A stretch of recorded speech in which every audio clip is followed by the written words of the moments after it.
আমরা মনে করি গণতান্ত্রিক সংগ্রামে দেশের জনগণের বৈধ ন্যায্য দাবি আদায়ের যে নিয়মতান্ত্রিক পথ, তার মধ্যে লং মার্চ হচ্ছে একটা কর্মসূচি।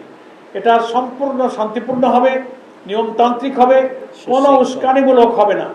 আমরা আশা করব যে পুলিশ প্রশাসন এবং সরকারের সকল ইন্টেলিজেন্স এবং এর সাথে আইন শৃঙ্খলা রক্ষায় ট্রাফিক সহ যারা নিয়োজিত থাকেন, তারা আমাদের এই 4টি রোড মার্চের ব্যাপক কর্মসূচিতে জনগণের পাশে থেকে আমাদের রোড মার্চকে শান্তিপূর্ণ এবং সাফল্যমণ্ডিত করবেন।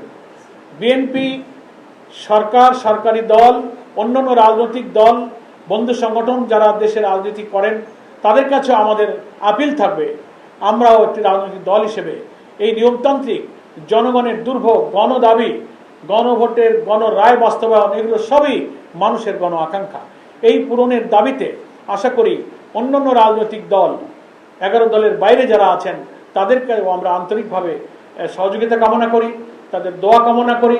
পথে পথে সেই সমস্ত শাখায় সকল রাজনৈতিক দলের অংশগ্রহণ, সহানুভূতি, সহযোগিতা, পরামর্শ নিয়ে প্রত্যেক দলই এইসব কর্মসূচি পালন করার অধিকার সাংবিধানিক, রাজনৈতিক এবং আইনি অধিকার। তারা আশা করি এই লং মার্চ সফল করে আমাদের পাশে থাকবেন।